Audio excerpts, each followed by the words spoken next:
Hi, this is Tim Sudol, and this is my demonstration video for Project 3, the optical tachometer, using the Arduino. This is for EN.605.715, the Embedded Software and Real-Time Operating System class at Johns Hopkins for the spring 2023 semester. We'll start with a quick overview of my code. Very simple this week. Just initialize the IR LED and the receiver. Go ahead and set the volatile to the number of blockages you get based on the interrupts, number of blades to figure out the RPM, duration, and the RPM count itself, or the RPM calculation it is. The interrupt service routine is very simple. Once the signal is rising, it triggers the interrupt, which just increments the number of blockages that it has seen. Clear monitor is the same as my last one, where it just puts 20 blank spaces on the serial monitor so you can get a fresh start when you're using the serial monitor.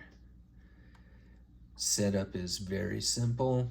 It's initialize the serial, clear the serial monitor, print out the message that we're starting the RPM counter, get the initial start time, and then set the interrupt using the port for the IR receiver, which is 2.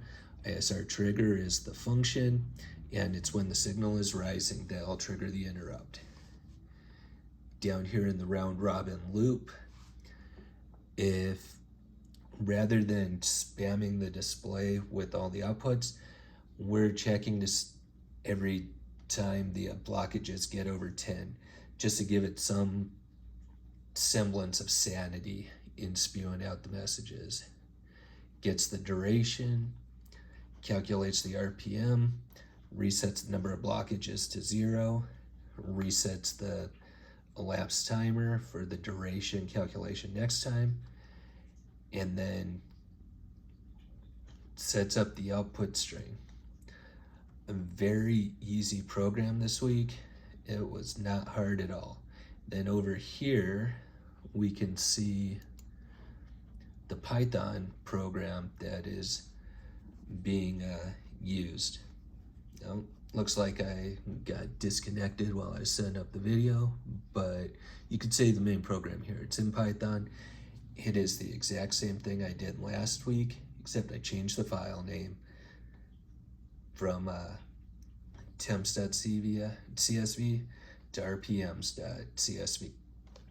Basically, it opens up the USB port and it listens. As soon as data comes over the USB port, it both prints it to the screen and saves it to a file. Every time it starts this program up, it creates a new file so you don't get old data in there. And then once it's been created, every time it receives data, it opens up that file to append to it and immediately saves and closes the file afterwards.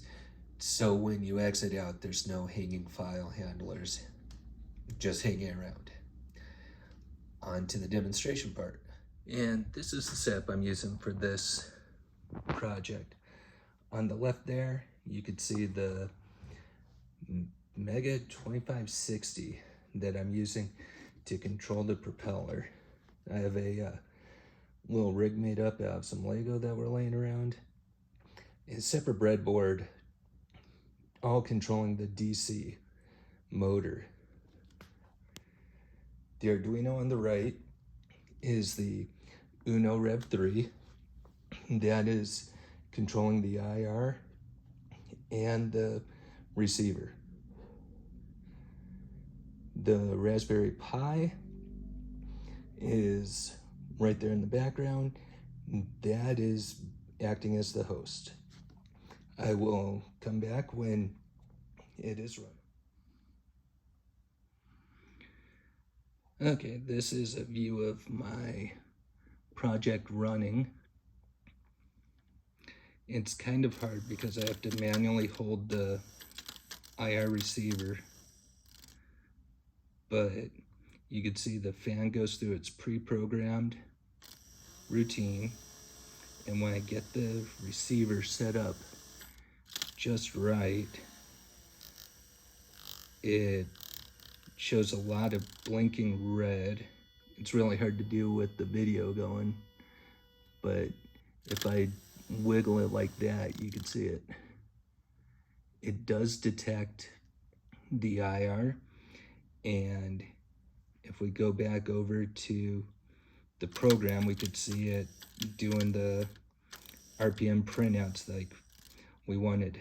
The graph in the document will be a lot better than this because I'll be able to hold it steady and not hold the video at the same time.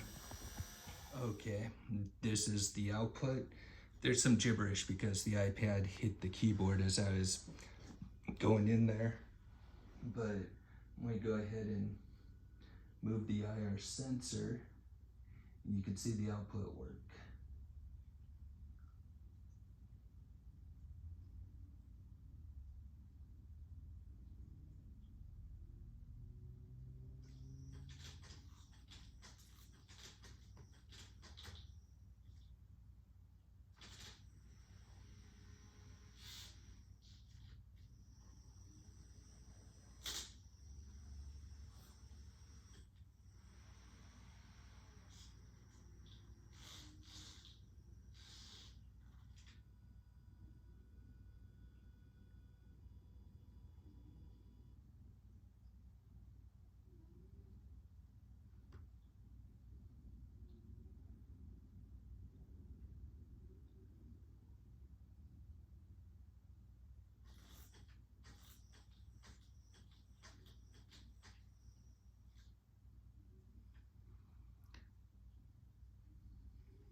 And that concludes this demonstration. I'm going to copy this file over to the computer, get it into a spreadsheet program, and create the graphs.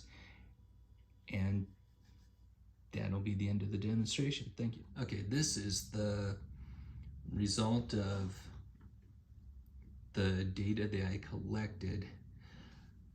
The reason most of it is low is just simply a function of how hard it is to align the receiver with the transmitter with my setup. If I had time to do this over again, I would come up with a better system to align the two to make sure I get accurate counts, because trying to hold it steady is an exercise in frustration. But that concludes the demo for this project. Thank you.